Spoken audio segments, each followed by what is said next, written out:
안녕하세요, 성도 여러분. 반갑습니다. 주님교회 대학부 담당 사역자 한종석 전도사입니다. 반갑습니다.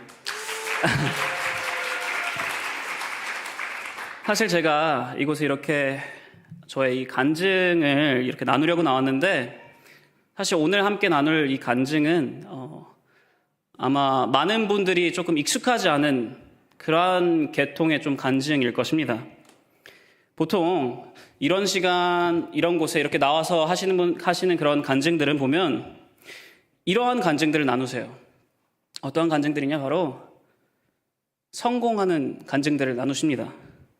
어려운 일이 생겼는데, 잘 풀리지 않는 일이 생겼는데, 정말 어떻게 막 기적적으로 하나님의 은혜라고 밖에 말할 수 없는 그런 인도하심을 통해서 일이 잘 풀리고, 그리고 성공하게 되는, 그렇게 하나님의 능력이 너무나도 뚜렷이 보이는, 그래서 잘 되는 그런 간증들을 많이들 나누십니다.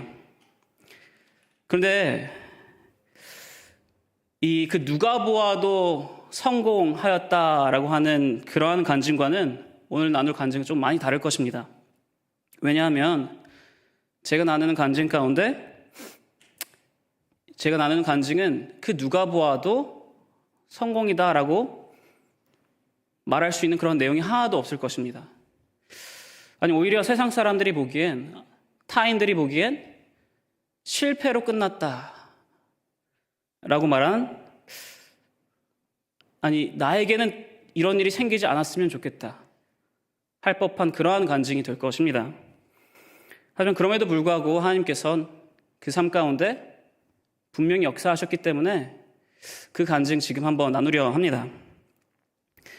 제가 항상 저의 좀 친한 친구들에게 항상 이야기하는 내용이 있습니다. 이야기하는 것이 하나 있습니다. 무엇이냐면 바로 저는 평범한 사람이다 라고 항상 이야기를 하고 다녀요. 나는 너무나도 평범한 사람이야. 평범한 사람 중에 제일 평범하고 일반인들 중에서 제일 일반이다. 평균 중에 평균이다라고 이야기를 합니다. 아마 외적으로도 그럴 거예요. 키도 그렇게 큰 편도 아니지만 작은 편도 아니고, 잘생긴 것도 아닌데 못생겼다 그렇게 할 수도 없는 약간 그 평균적인, 네. 그리고 이 말 그대로 저는 그렇게 일반적이고 평범하고 그런 평균적인 그런 가정에서 태어났습니다. 저희 가족은 이 4인 가족이에요. 아버지, 그리고 어머니, 그 저 위로는 누나가 있고 그 다음에 제가 있습니다. 한국에서는 너무나도 흔히 볼 수 있는 그런 4인 가족이죠. 그렇게 평균적인 가정에서 태어나고 자라났습니다. 이러한 저희 가정에는 이 한 가지 소망이 있었습니다. 어떠한 소망이었냐? 나중에 좀 돈을 많이 벌어서 부족한 것 없이 좀 떵떵거리면서 살자라는 소망은 아니었고요. 누가 들어도 알만한 그 유명인들을 배출하자라는 소망도 아니었습니다. 아까 말씀드렸듯이 저희 가족은 저뿐만이 아니라 가족 모두가 굉장히 평범하고 평균적인 가정입니다. 그래서 저희들의 소망 또한 그렇게 대단한 소망은 아니었어요. 저희 가족의 소망은 행복이었습니다. 행복. 그저 4명의 가족끼리 행복하게 사는 것이 저희들의 이 소망이었습니다. 어떻게 말하면 굉장히 작기도 하고, 어떻게 말하면 굉장히 크다라고 할 수도 있는 그러한 소망을 가진 가족이었습니다. 그래서 이 소망을 가지고 저희 가족은 이 미국으로 이민을 오게 됩니다. 제가 이제 막 초등학교를 막 졸업하고 이제 중학교로 들어갈 때쯤에 이민을 왔는데, 그때 그 시기에 이 미국은 제가 기억하기로는 양쪽 부모님께서 이제 열심히 일을 하시면 넘쳐 흐르게 살 수는 없지만 충분히 부족하지 않게 충분하게 살 수 있는 그런 시기였습니다. 그래서 저희 가족이 미국에 오게 되면서 우리가 부자로 사는 것은 아까도 말했듯이 원하진 않지만 그래도 가족끼리 부족함 없이 행복하게 함께 살자라는 이 소망을 가지고 미국에 왔습니다.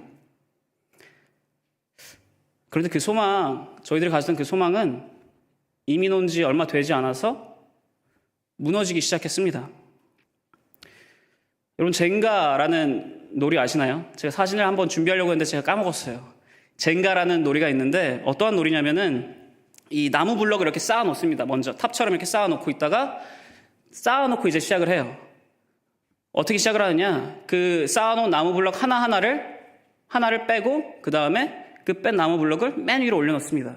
그래서 다음 사람이 또 다른 하나를 빼서 맨 위로 올려놓고 그렇게 플레이하는 게 바로 이 젠가입니다. 그런데 이 젠가가 어떻게 끝이 나느냐? 그 쌓아놓은 나무 블럭들이 무너질 때 끝이 납니다. 그런데 이 쌓아놓은 이 나무 블럭들이 어떻게 무너지냐면 와르르 쌓아놓은 그 모든 것들이 와르르 무너집니다. 조금만 무너지는 게 아니라 한 번에 모든 것이 다 무너지게 됩니다. 하나의 블록 때문에. 이 젠가와 같이 저희 가족이 가지고 있었던 그 소망이 어느 한 기점으로부터 와르르르 무너지기 시작했습니다. 그 기점은 어느 때냐면 바로 저희 아버지의 건강이었습니다.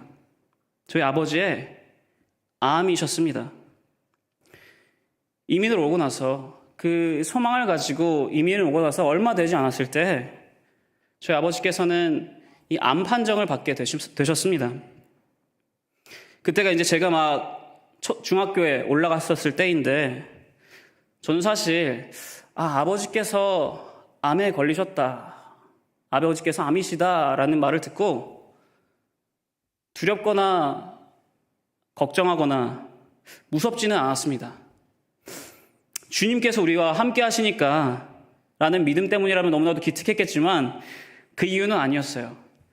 왜 아버지의 이 암이 두렵지 않고 걱정되지 않았냐면 허준 그리고 대장금 때문이었습니다. 최근에 한국에서 굉장한 이 열풍을 이 센세이션을 일으켰던 이 유명한 드라마 이상한 변호사 우영우 있지 않습니까? 사실 요즘 시대에 살아가면서 이 우영우 드라마를 보지 않으면 대화가 되지 않는다. 대화가 이루어지지 않을 정도로 굉장히 많은 사람이 보았던 드라마입니다. 그런데 이 허준과 대장금은 대화가 되지 않는다 수준이 아니에요. 그 당시에 제가 어렸을 당시에 허준과 대장금을 보지 않는다? 대화가 통하는 게 아니라 의심을 하게 됩니다. 이 사람 한국 사람 맞나? 한국인인데 어떻게 허준과 대장금을 보지 않아? 그냥 그 정도 수준의 굉장히 열풍이 일으켰던 드라마예요. 남녀노소 가리지 않고 가족끼리 다 모여 퇴근하자마자 곧바로 와서 보았던 드라마가 바로 이 허준과 대장금입니다. 이 두 드라마에는 이 공통점이 하나 있습니다. 어떠한 공통점이냐면 바로 이 드라마들이 의학 관련 드라마였다라는 것입니다.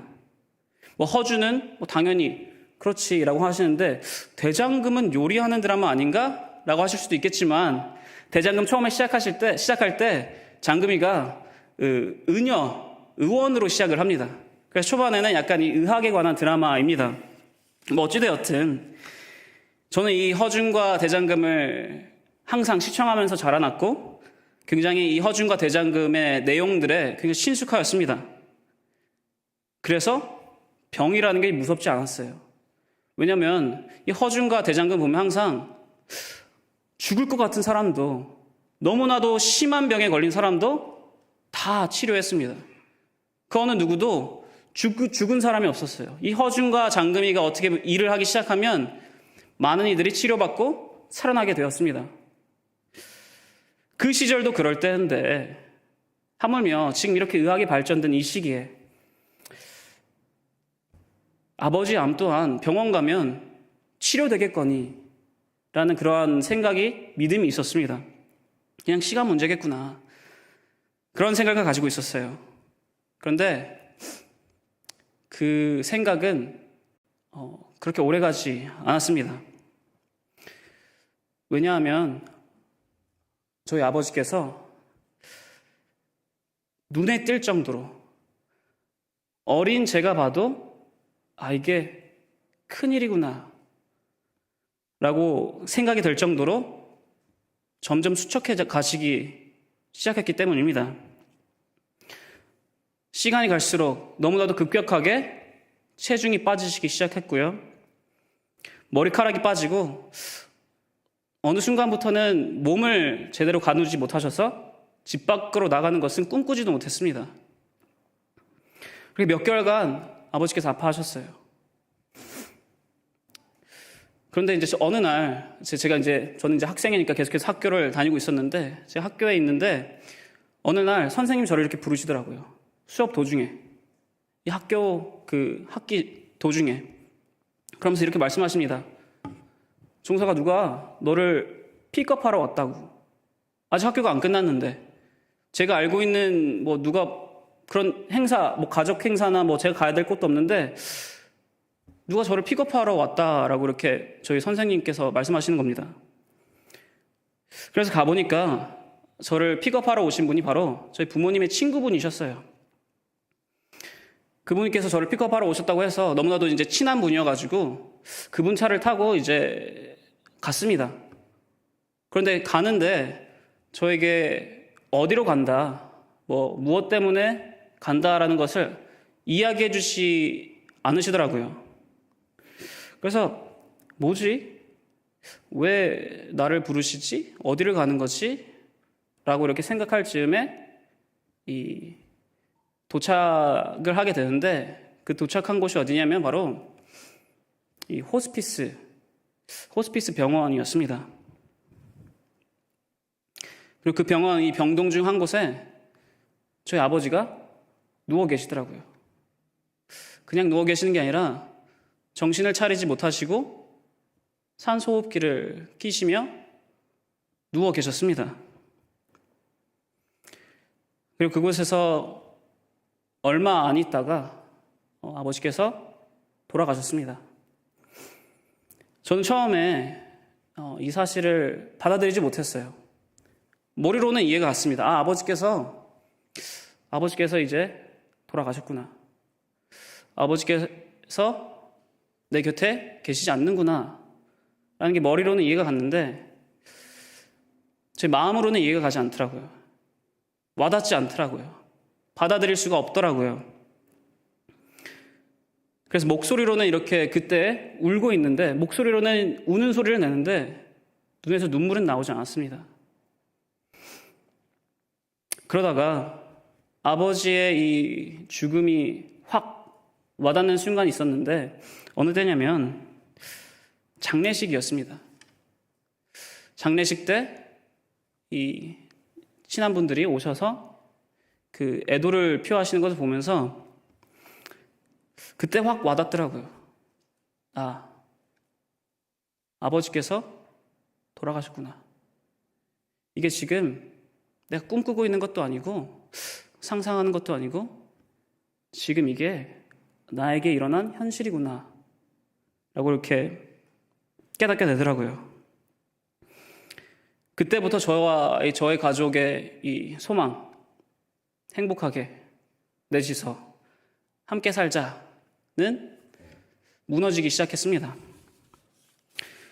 그때부터 저희 어머니는 이제 쉼 없이 일하셔야 했습니다. 너무나도 힘들게, 너무나도 열심히 일하셔야 했어요.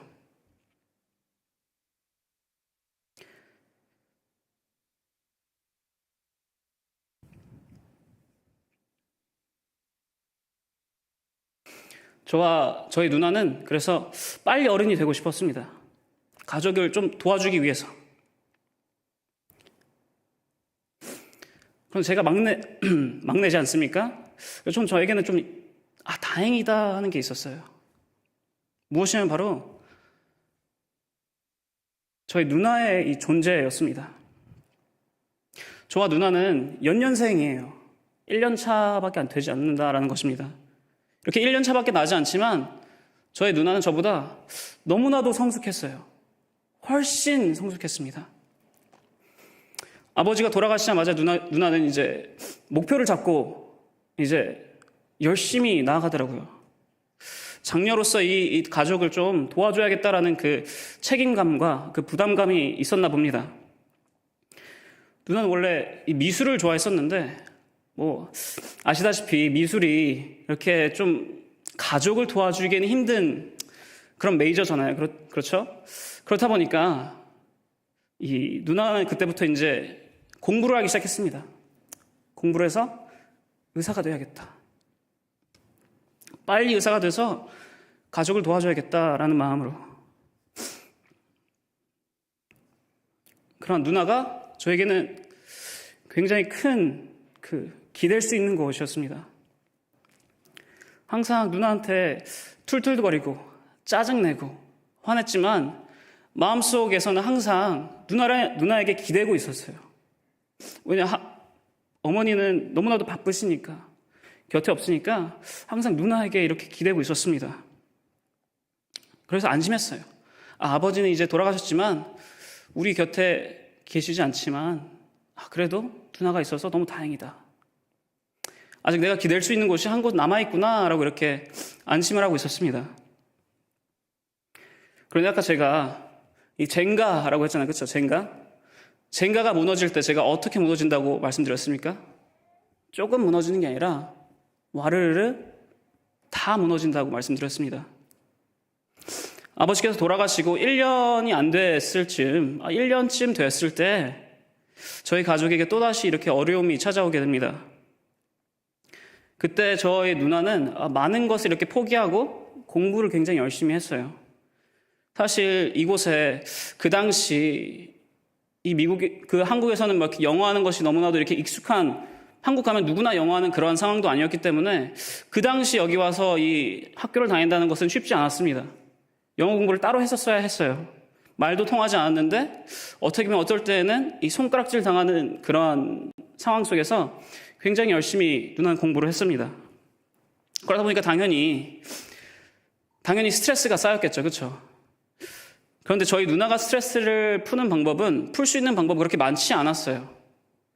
누나가 이 스트레스를 좀 푸는 방법 중에 하나가 바로 쇼핑이었는데, 아까 말씀드렸듯이 저희 어머니는 일주일에 거의 모든 시간을 일하시느라 바쁘신 상황이고, 아침 일찍 가셨다 저녁 늦게 들어오시는 상황이고, 저희들이 차가 있어서 운전할 수 있는 그런 나이도 아니고, 거기다가 요즘같이 우버, 대중교통이 이렇게 발달된 그런 도시도 아니었고, 그러다 보니까 이 누나가 스트레스를 푸는 방법이 별로 없더라고요. 쉽지 않았습니다.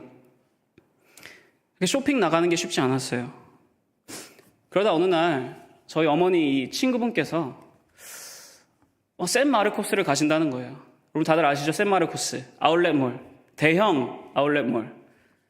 저희 가족 입장에서 그 대형 아울렛몰 사실 1시간 조금 더 걸리는 시간인데, 그럼에도 불구하고 그곳에 가는 게 쉽지 않았거든요. 그래서 저희 어머니 친구분이 이렇게 샌마르코스를 가신다라고 말씀해 주시니까 저희 누나가 그곳에 따라가기로 하였습니다. 스트레스를 조금이라도 풀기 위해서. 그렇게 이 쇼핑몰로 갔어요. 누나가 따라서. 그런데 밤이 굉장히 늦었는데 그날 누나가 출발하고 저는 계속 집에 있었고요. 그 다음에 밤이 굉장히 늦은 시간임에도 불구하고 집에 오질 않는 거예요. 누나가. 쇼핑몰은 이미 닫았을 시간이고 이미 집에 도착했어야 할 시간인데 어디서 밥을 먹고 있나, 아니면 어디서 좀 쉬면서 오나, 아니면 무슨 일이 생겼나 계속해서 기다리는데 안 오는 거예요. 그렇게 저 혼자 집에 있는데 그때 좀 늦은 시간에 저희 어머니 친구분이랑 이렇게 집에 오셨습니다. 그럼 저에게 빨리 차에 타라고, 빨리 차에 타서 우리가 가야 될 때가 있다고 하시더라고요. 여러분 데자뷰 아시나요? 데자뷰. 처음 겪는 일인데 뭔가 내가 한번 겪었던 것 같은 그런 느낌. 저는 이때 나도 모르게 아버지가 돌아가셨을 때 나와 누나를 픽업하러 왔던 그 어머니 친구분들이 생각나더라고요.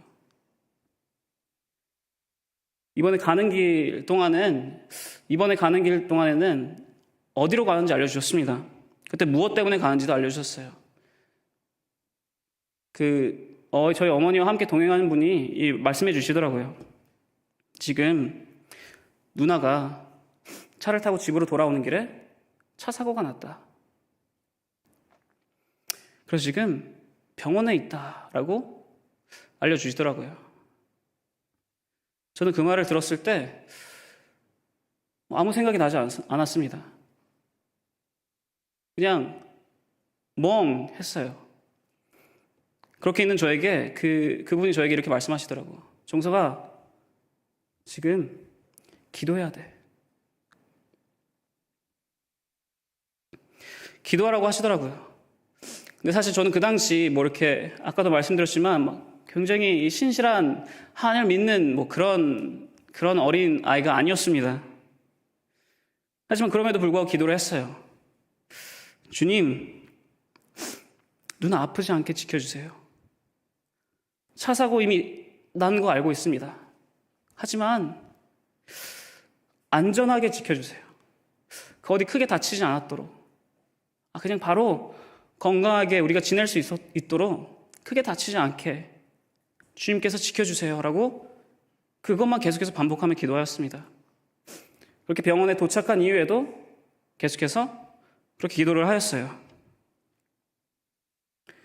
그렇게 이 병원 대기실에서 기도하면서 또 기다리면서 있는데 얼마나 시간이 지났는지 모르겠는데 어느 순간 그 병원에서 일하시는 그 직원분께서 한 분이 이렇게 들어오시더라고요. 여성분 한 분이었는데 이렇게 들어오시더라고요. 근데 들어오셨는데 막 머뭇머뭇 거리시는 거예요. 그러다가 저에게 이렇게 말씀하셨습니다. I'm sorry 라고. 그렇게 저희 가족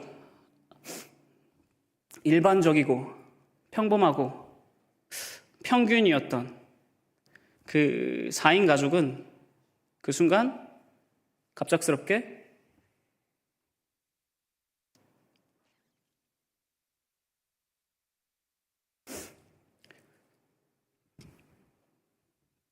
이 인 가족이 되었습니다. 근데 여러분 그거 아시나요? 이 몸이란 아마 여기 의사분들도 계실 텐데 몸이란 굉장히 신비합니다. 어딘가 갑자기 크게 이렇게 다치게 되면 그 순간부터 바로 아픔이 찾아오는 게 아니에요. 왜냐? 혹시나 이 몸이 너무나도 신비하기 때문에 뛰어나기 때문에 이 통증 때문에 쇼크로 죽을 수도 있으니까 어딘가 크게 다치게 되면 곧바로 이 통증을 좀 억제하는 이 호르몬을 분비하기 시작합니다. 그렇게 이 순간적으로 통증을 억제하고 치료될 수 있도록 치유하기 시작을 해요. 그리고 이것은 육체뿐만이 아닙니다. 이것은 정신 또한 마찬가지예요. 갑자기 정신적으로 너무나도 큰 트라우마를 겪게 되면 그때부터 정신은 이 몸을 보호하기 시작해요.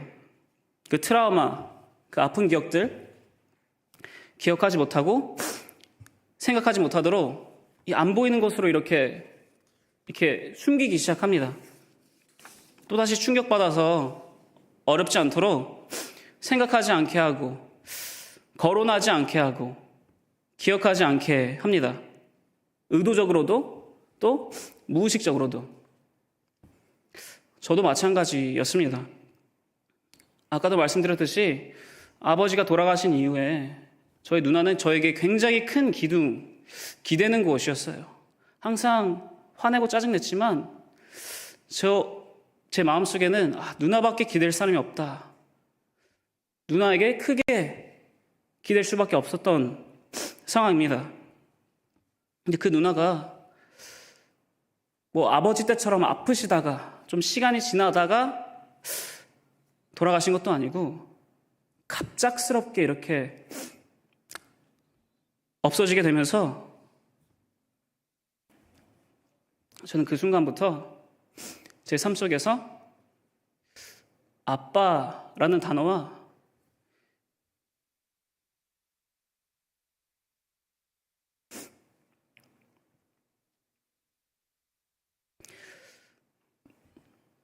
누나라는 단어를 지웠습니다. 삶에서 아빠라는 존재가 처음부터 없었던 것처럼, 누나라는 존재가 처음부터 없었던 것처럼 살게 되었어요. 절대 누군가 이야기를 할 때 가족에 대해서 절대 먼저 이야기하지 않았고요. 누가 이 가정에 대해서, 가족에 대해서 물어더라도 그냥 간략하게 저 어머니랑 지금 살고 있습니다.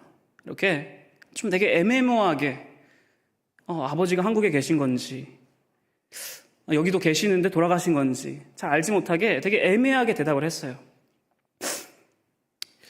혹시나 외동이시냐고 그러면 이렇게 물어봐도 그냥 그렇다고 이렇게 답을 하였습니다. 절대 제 입으로 아빠라고 누나라고 그 단어들을 절대 제 입 밖으로 거론하지 않았고요. 생각하지도 않았고요. 기억하지도 않았습니다. 그렇게 살아가게 되더라고요. 치유가 될 때까지.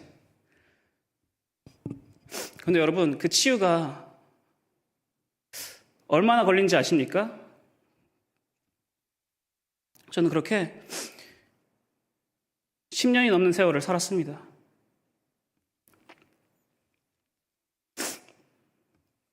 그런데 아까도 말씀드렸듯이 이 젠가 와르르르 모두 다 무너진다고 말씀드렸습니다. 부분 무너지는 게 아니라 한 번 잘못 올리면 모든 것이 무너지게 돼요. 이러한 저에게 또다시 어려움이 찾아왔습니다. 아마 저희 대학부 친구들은 이미 익히 알고 있겠지만 저는 이 연도를 잘 기억하지 못해요. 사람 얼굴도 기억 잘 못하고 이름도 잘 기억 못하지만 이 연도 또한 잘 기억하지 못합니다. 어떤 연도에 무엇을 했는지 무슨 일이 일어났는지 잘 기억하지 못합니다. 고등학교 후반 시절부터 이 대학교 시절까지 대학교 그 학창 시절까지 다 포함해서 다 머릿속에 약간 좀 뒤엉켜 있어요. 언제 무슨 일이 일어났는지, 아니 그 일이 진짜로 일어났는지. 왜냐하면 그때 제가 그 시절에 공황장애를 겪었기 때문입니다. 공황장애 다들 들어보셨죠? 뉴스에서 어떤 연예인이 공황장애 걸렸다더라. 누가 공황장애더라. 사실 공황장애는 이 겪는 사람마다 조금 다르게 겪게 됩니다. 제가 겪은 이 공황장애는 이러한 것이었습니다. 집에서 그냥 쉬다가 혹은 길을 이렇게 걸어가다가 교회에 있다가 클래스에서 강의를 듣다가 혹은 밥을 먹다가 하루에도 몇 번씩 갑자기 그 불안을 넘어서는 이 공포가 몰려왔습니다. 무엇 때문에 그렇게 공포스러워하는지, 무엇 때문에 그렇게 불안한지 전혀 모릅니다. 그냥 갑자기 너무나도 불안하고 무서워서 몸이 움직이질 않아요. 덜덜 떨게 됩니다. 숨도 제대로 쉬지 못할 정도로 헉헉거릴 정도로 이 공포가 찾아옵니다. 그런데 그렇게 이 공포가 찾아올 때, 불안과 이 두려움이 찾아올 때 어떤 생각이 드시는지 아십니까? 아마 이 공황장애를 겪어보신 분들은 아마 비슷한 이 생각을 하셨을 것입니다. 그때는 하나밖에 생각할 수가 없어요. 어떤 생각이냐면 그렇게 공황장애가 찾아올 때, 몰려올 때 죽고 싶다라는 생각밖에 들지 않습니다. 이렇게 불안에 떨고 이렇게 두려워할 바에는, 이렇게 공포에 이렇게 휩싸여 아무것도 못할 바에는 차라리 죽는 게 편하지 않을까. 차라리 지금 이것을 겪는 것보다 그냥 죽는 게 낫겠다 라는 생각이 계속해서 공포가 찾아옵니다. 근데 여러분 걱정하지 마세요. 저 아직 살아 숨쉬고 있습니다. 왜냐하면 제가 이 공황장애가 올 때마다, 하루에도 몇 번씩 이렇게 올 때마다 버틸 수 있었던 이유가 있기 때문입니다. 그 이유가 내가 죽고 싶은데 용기가 없어서, 내 손으로 내 목숨을 끊을 수가 없어서 아니에요. 그럴 용기는 너무나도 충분히 있었습니다. 아쉬운 게 없었어요. 하지만 그럼에도 불구하고 내 목숨을 끊을 수는 없었습니다. 왜냐하면 공포가 찾아오고 죽고 싶다라는 생각이 찾아올 때마다 그때마다 하나가 더 생각났어요. 저희 어머니가 생각이 났습니다. 이미 제가 가족 한 명을 떠나보내는 것이 얼마나 아프고 고통스럽고 슬픈 일인지 이미 내가 알고 있는데 어떻게 또다시 지금까지 겪은 그 아픔과 슬픔과 고통보다는 어떻게 보면 더 큰 아픔과 슬픔과 고통을 저희 어머니에게 내 손으로 가할 수 있겠냐 라고 생각을 하면서 견디고 버텨냈습니다. 근데 그러면서도 저는 이제 살짝 이 완벽주의가 있어서 다른 사람들에게 약점을 보이고 싶어 하지 않았어요. 그런데 이 공황장애는 하루에도 몇 번이나 찾아오기 때문에 저는 특단의 조치를 취했는데 무엇이냐면 바로 항상 이어폰을 끼고 사는 것이었습니다. 그래서 누군가가 나를 부르지 않도록, 누가 나를 불러도 모른 척할 수 있도록, 그래서 내가 길을 가다가 교회에 있어도 갑작스럽게 공황장애가 찾아와서 내가 움직이지 못하는, 숨을 쉬지 못해도 누가 나를 부르지 못하도록, 누가 이 공황장애를 알지 못하도록 항상 이어폰을 끼면서 사람들을 멀리하고 그렇게 살았습니다. 그렇게 저는 이 무너진 소망 가운데, 이제는 찾을 수 없는 소망 가운데 살아갔습니다. 그렇게 살다가 제가 몇 년 전에, 사실 아까도 말씀드렸듯이 연도가 잘 기억이 나지 않아요. 다 뒤엉켜 있습니다. 몇 년 전에 제가 이 중고등부, 청소년부, 저희들이 8월 달에 했던 그 청소년부 수련회 있잖아요. 그렇죠? 이 주님의 교회 청소년부, 그 수련회에 참여하게 되었어요. 몇 년 전이니까 전 당연히 이 대학생이었습니다. 대학생이어서 이 리더로서 이렇게 참여하게 되었어요. 소그룹을 인도하는 그런 막중한 임무를 가지고 있는 그런 리더는 아니었고요. 재미있는 액티비티를 짜는, 그리고 그 액티비티를 인도하는 리더로서 이렇게 그 청소년부에 참여하게 되었습니다. 왜냐하면 아까 저희 다임 목사님께서도 말씀하셨듯이 이 교회에 굉장히 오래 있었거든요. 굉장히 오래 있었고 어렸을 때부터 있었고, 교회는 물론 저는 이 미국에 오기 전에는 저는 불교였지만 미국에 온 이후부터는 교회를 계속 다녔기 때문에 이 교회 안에서 좀 이름이 날리는 사람이었습니다. 또 게다가 이렇게 저는 이렇게 엇나가지도 않았었어요. 그냥 좀 누가 봐도 쟤는 좀 까탈스럽네. 근데 애는 착해. 그런 친구였습니다. 나쁜 친구 사귀는 사람도 아니었고 나쁜 짓을 했던 그런 사람도 아니었기 때문에, 그러한 어떻게 보면 이 소년이었기 때문에 교회에선 보기에 괜찮은 친구니까 이렇게 리더로서 참여할 수 있었습니다. 그 수련회에 참여해서 이 액티비티를 짜며 이 수련회를 함께 하는 가운데 저는 그때에 그 수련회에서 하나님을 만나게 되었습니다.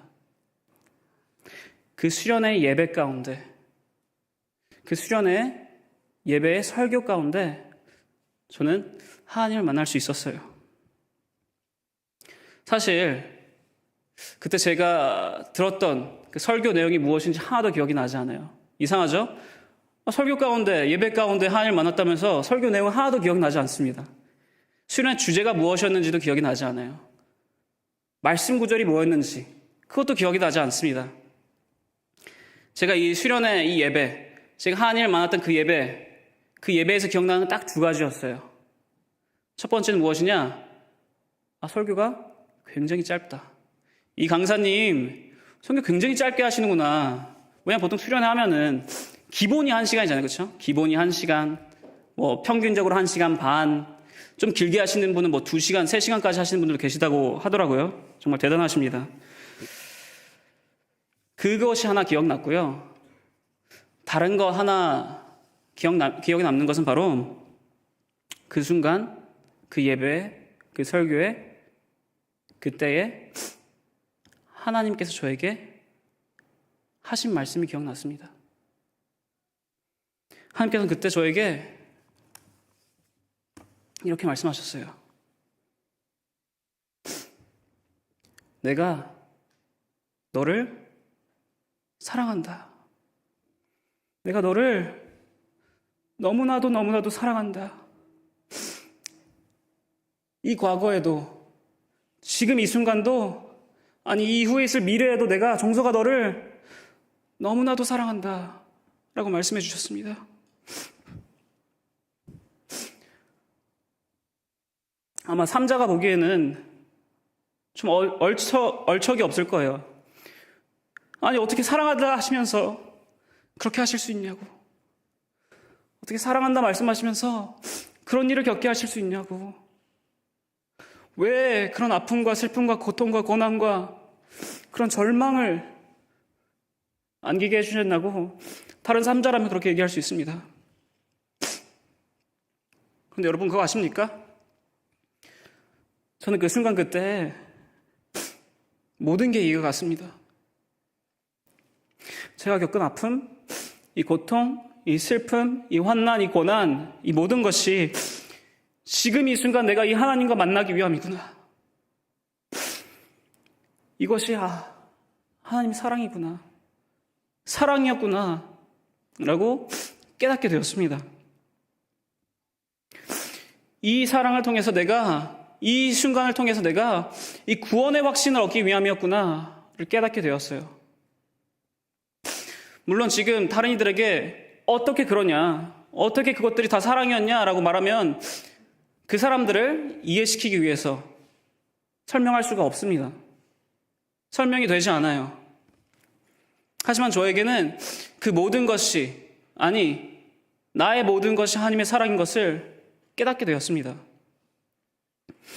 에베소서 3장 18절에서 19절 말씀입니다.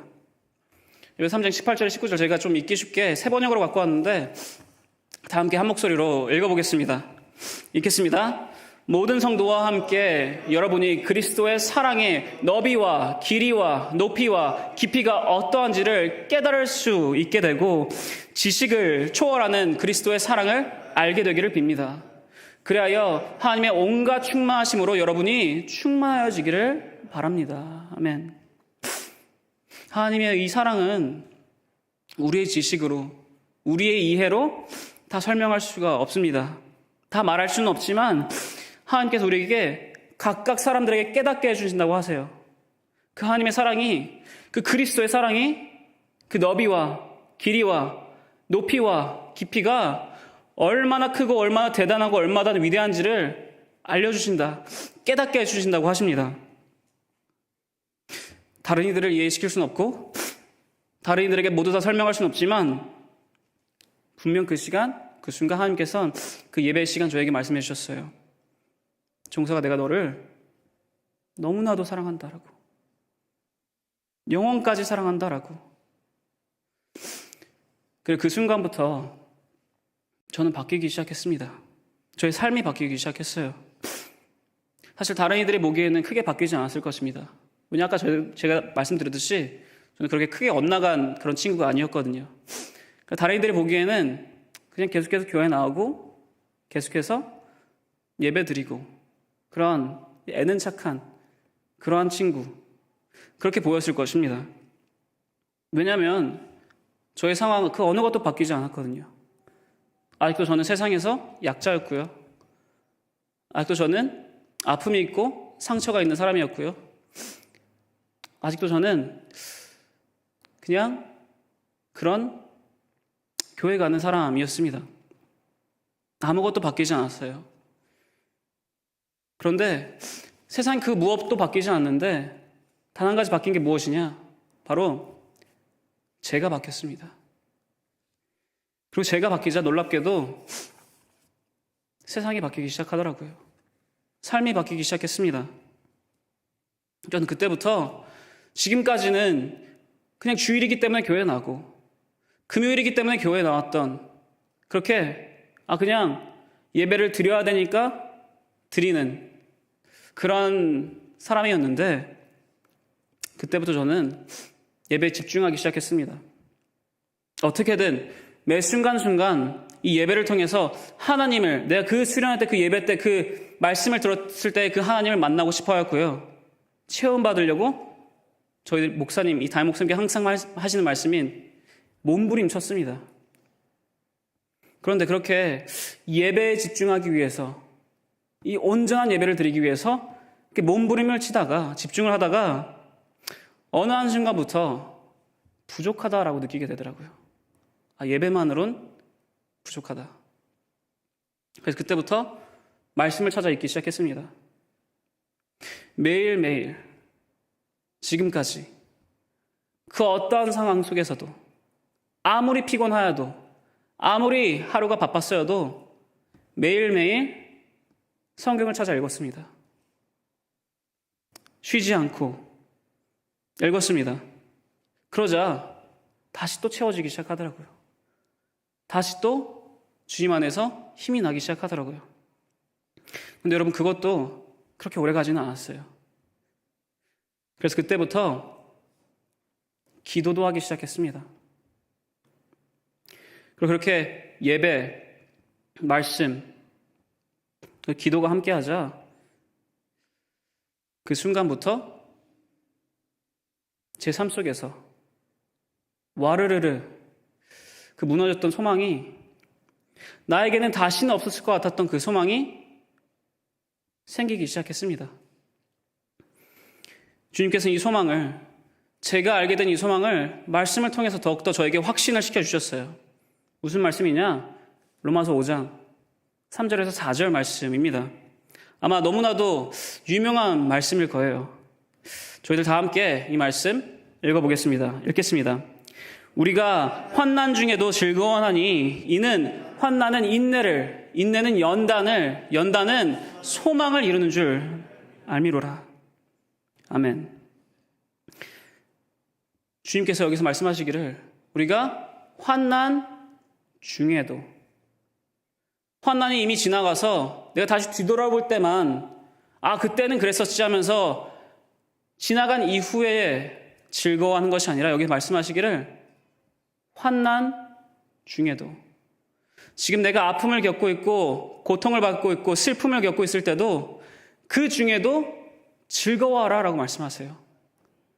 어떻게 보면 누군가 보기에는 너무 가혹한 거 아니냐, 어떻게 이렇게 아파하고 슬퍼하는데, 그렇게 힘든데 즐거워하라 라고 그렇게 강요하실 수 있냐 라고 말씀하실 수도 있는데, 그런데 이게 어떻게 보면은 오히려 더욱더 자연스럽게 이루어집니다.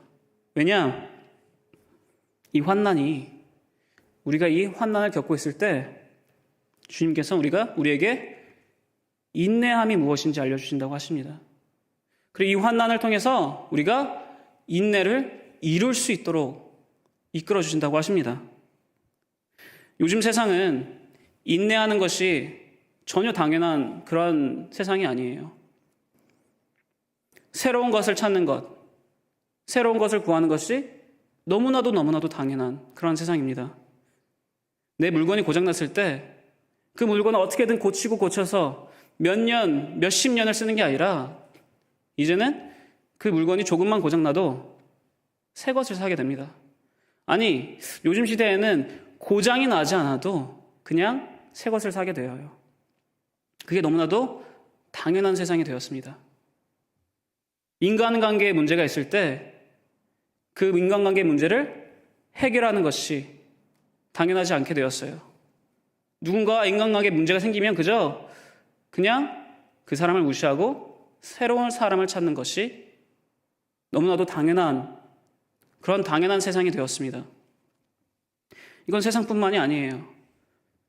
교회 안에 있는, 교회를 다니는 사람들도 마찬가지입니다.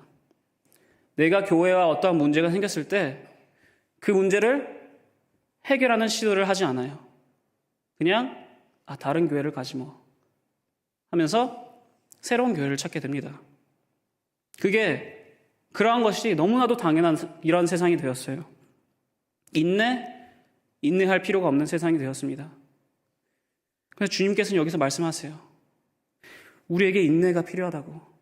이 인내함이 필요하다고. 그리고 그 인내를 이루어주는 것이 뭐라고 여기서 말씀하십니까? 바로 환난이라고 말씀하십니다. 환난은 우리에게 주님께서 너 어디 한번 혼나봐라. 너 어디 한번 좀 아파봐라 하면서 우리에게 허락하시고 주시는 것이 아닙니다. 환난은 주님께서 우리에게 너무나도 필요한 이 인내를 이룰 수 있도록 도와주시기 위해 우리에게 허락하시고 주시는 것입니다. 그리고 이 인내를 이루었을 때, 그 인내를 이루어갈 때 주님께서 우리에게 또다시 주는 것이 있습니다. 무엇이냐면 바로 이 연단이라는 것입니다. 이 연단이라는 단어를 좀 쉽게 풀이하자면, 쉽게 이해하자면 이 성숙이라는 의미입니다. 주님께서 우리가 인내를 이룰 때 우리에게 성숙함을 이루게 하신다라는 것입니다. 이 세상 속에서 어린아이로만 살아가는 것이 아니라 이제는 어른으로 점점 자라날 수 있도록, 어른으로서 살아갈 수 있도록 우리에게 성숙함을 주신다고 해요. 그리고 우리 크리스찬들은 이 성숙해 나아가는 이 과정을 sanctification, 성화라고 합니다. 그리고 이 성화를 통해서, 이 성화함의 이 과정을 거치면서 이렇게 성숙해 가면서 그러면 드디어 우리가 이룰 수 있는 것이 있습니다. 우리가 이루게 되는 것이 있습니다. 하나님께서 우리에게 이루게 해주시는 것이 있어요. 무엇이냐면 바로 소망을 이룰 수 있도록 허락하십니다. 도대체 이 소망이 무엇이길래, 여기서 말하는 이 소망이 도대체 무엇이길래 우리에게 이런 환난을 인내하도록 하나? 이 소망이 무엇이길래 우리가 성숙해져야 하나? 로마서 5장 5절 그리고 8절에 이 소망에 대해서 이렇게 이야기를 해주십니다. 먼저 5절입니다. 읽겠습니다. 소망이 우리를 부끄럽게 하지 아니함은 우리에게 주신 성령으로 말미암아 하나님의 사랑이 우리 마음에 부음받음이니. 8절입니다. 우리가 아직 죄인 되었을 때 그리스도께서 우리를 위하여 죽으심으로 하나님께서 우리에 대한 자기의 사랑을 확증하셨느니라. 아멘. 이 소망은 우리에게 하나님의 사랑을 알게 해주십니다. 하나님의 그 위대한 사랑을 알게 해주세요. 그 사랑이 무엇이냐? 이 8절에 쓰여있듯 우리가 아직 죄인 되었을 때 그리스도를 우리에게 보내주심으로, 그리고 그 그리스도의 죽으심으로 우리에게 이 사랑을 알려주십니다. 그렇다면 왜 이 그리스도의 죽음이, 왜 이 하나님의 사랑의 확증이 우리에게 소망이냐? 무엇 때문에 이것이 우리에게 소망이 되느냐? 왜냐하면 이 예수 그리스도의 이 희생은, 이 하나님의 사랑은 우리에게 구원이라는 선물을 주십니다. 이 세상의 끝에는 또 다른 시작이 있습니다. 영원이라는 시작이 있어요. 세상의 끝은 영원의 시작입니다. 그런데 이 영원을 살 수 있는 방법은 두 가지가 있어요. 하나는 천국에서 주님과 함께 하나님 나라 안에서 살아가는 것. 두 번째는 지옥이라는 곳에서 영원토록 죽어가는 것입니다. 하나님께서는 그리스도의 희생을 통해서 우리에게 이 천국을 살 수 있는 그 길을 열어주심으로 우리에게 구원을 선물해 주셨습니다. 그렇기 때문에 이 하나님의 사랑이 우리에게 소망이 되는 것입니다. 하나님과 함께 그 영원히 그 하나님 나라에서 살 수 있는 그 소망. 그리고 저희들이 방금까지 계속해서 이야기하였던 환난이라는 것은 이 소망, 방금 이야기했던 이 소망을 더욱더 가질 수 있도록 해줍니다. 왜냐? 밝은 대낮에는 이 손전등을 켜도 이게 빛이 제대로 보이지가 않아요. 빛이 어디서 오는지, 빛이 무엇을 가리키고 있는지 환할 때는 보이지 않습니다. 그렇기 때문에 이 손전등의 중요함 또한 몰라요. 하지만 어두우면 어두울수록 빛은 굉장히 밝게 빛나게 됩니다. 그 어느 때보다 더 밝아 보이게 됩니다. 이 작은 손전등들의 불이라도 그 불이 내가 나아가는 길을 비춰주고요. 내가 어디로 가야 하는지를 비춰줍니다. 환난은 우리에게 이 빛을 더욱더 확실히 인지할 수 있도록 도와줍니다. 그리고 이 빛은 방금 이야기했던 대로 하나님의 사랑이에요. 하나님께서 우리에게 주신 구원으로 향하는 빛입니다. 그렇기 때문에 우리가 환난 가운데 즐거워할 수 있는 것입니다. 이 환난이 우리에게 어둠을 주어서가 아니라, 이 환난이 우리에게 아픔과 고통과 슬픔을 주어서가 아니라, 이 환난 가운데 주님께서 우리에게 비추시는 그 빛이 그 어느 때보다 밝게 빛나기 때문에, 이 어두움 가운데 우리가 나아가야 할 것이 어디인지 너무나도 정확히 보이기 때문에, 그렇기 때문에 우리가 환난 가운데 즐거워할 수 있는 것입니다. 소망이 생기기 때문에. 그리고 우리가 가져야 할 소망은 한 가지가 더 있습니다. 로마서 5장 11절인데 제가 이 새번역 버전으로 가져왔습니다. 다 함께 읽어보겠습니다. 그뿐만 아니라 우리는 또한 우리 주 예수 그리스도로 말미암아 하나님을 자랑합니다. 아멘. 어떠한 소망이냐? 바로 하나님을 자랑할 수 있는 소망입니다. 그 하나님의 사랑을 자랑할 수 있는 소망이에요. 환난은 하나님께서 그 하나님의 사랑을 우리에게 확증시켜주는 순간이기도 하지만, 우리가 하나님을 향한 사랑을 확증시킬 수 있는 순간이기도 합니다. 여러분, 이 영원한 사랑, 끝이 없는 이 사랑을 알게 되면 알게 될수록 그 순간부터 우리는 가만히 있을 수가 없습니다. 분에 넘치는, 아니 넘쳐 흐르는 이 사랑이 우리 안에 흘러 들어올 때 우리는 움직일 수밖에 없어요. 말할 수밖에 없습니다. 알릴 수밖에 없어요. 선포할 수밖에 없습니다. 하나님께서 나를 얼마나 사랑하시는지를 알릴 수밖에 없습니다. 그리고 그것과 함께 하나님께서 내 주위에 있는 다른 이들을 얼마나 사랑하고 있는지를 알릴 수밖에 없습니다. 왜? 하나님께서 주신 이 구원이라는 이 선물은 나에게만 오는 것이 아니라 다른 이들에게도 가는 것이기 때문에, 아직 알지 못하고 있는 그들에게도 하나님께서 구원을 허락하셨기 때문에, 그 구원을 길을 허락하셨기 때문에 말하지 않을 수가 없어요. 다른 이들에게 말할 수밖에 없습니다. 당신을 하나님께서 사랑하십니다. 너무나도 영원까지 사랑하십니다라고 말할 수밖에 없습니다. 사도행전 16장 31절에 예수님께서 이렇게 말씀하십니다. 이르되 주 예수를 믿으라. 그리하면 너와 내 집이 구원을 받으리라. 나의 믿음으로 인하여, 여기서 말하는 것은 나 혼자 믿게 되면 내 주위의 사람들도 다 저절로 구원받게 될 것이다라는 말이 아닙니다. 여기서 말하시는 것은 나의 믿음으로 인하여 나의 믿음이 다른 이들에게까지 흘러간다라는 거예요. 내가 하나님을 믿는 것이 다른 이들이 하나님을 믿게 되는 통로가 된다라는 것입니다. 그렇게 주님께서는 나를 통하여 하나님을 알리고 그렇게 나의 형제, 나의 자매들을 구원하시겠다라고 말씀하시는 것입니다. 주님께서는 저에게 종서가 내가 너를 너무나도 사랑한다라고 말씀하시면서 그때 함께 말씀해 주신 것이 있어요.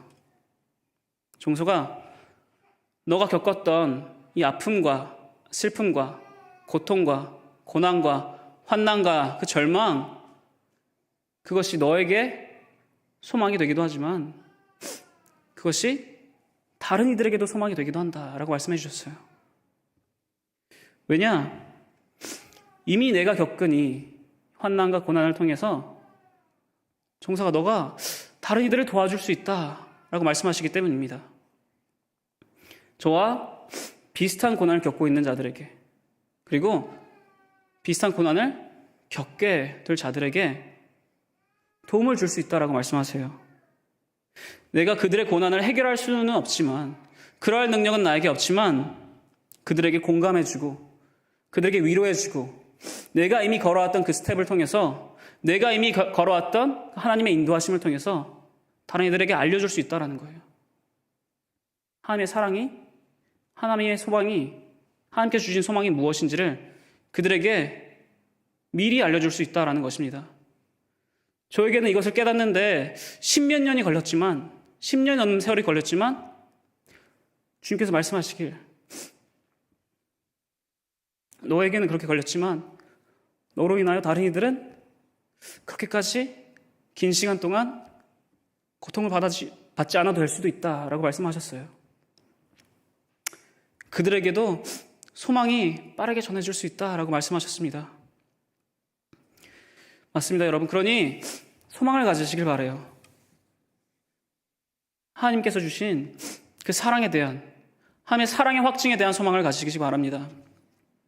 그리고 또한 여러분들이 함께 향하는 그 사랑을 확증하는 그 소망을 가지시기 바랍니다. 여러분, 지금 여러분 가운데 환난을 겪고 계신 분이 계십니까? 고난이 있으시고 아픔이 있고 슬픔이 있고 고통이 있고 절망 가운데 있으신 분이 계십니까?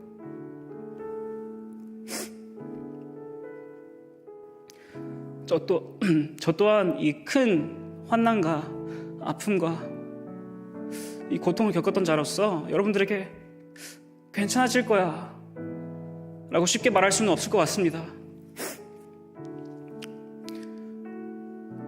괜찮을 거야 라고 말할 수는 없지만, 왜냐, 저는 10년 동안 괜찮지 않았기 때문에, 10년 넘는 세월 동안 괜찮지 않았기 때문에 여러분들에게, 지금 이 고난을 겪고 있는 여러분들에게 그 환난이 괜찮아질 거야 라고 말씀드릴 수는 없어요. 제가 그 어느 것도 말씀드릴 수는 없지만 제가 단 한 가지 확신을 하며 말씀드릴 수 있는 것은 있습니다. 무엇이면 바로 하나님께서 여러분들을 사랑하고 계신다는 것입니다. 너무나도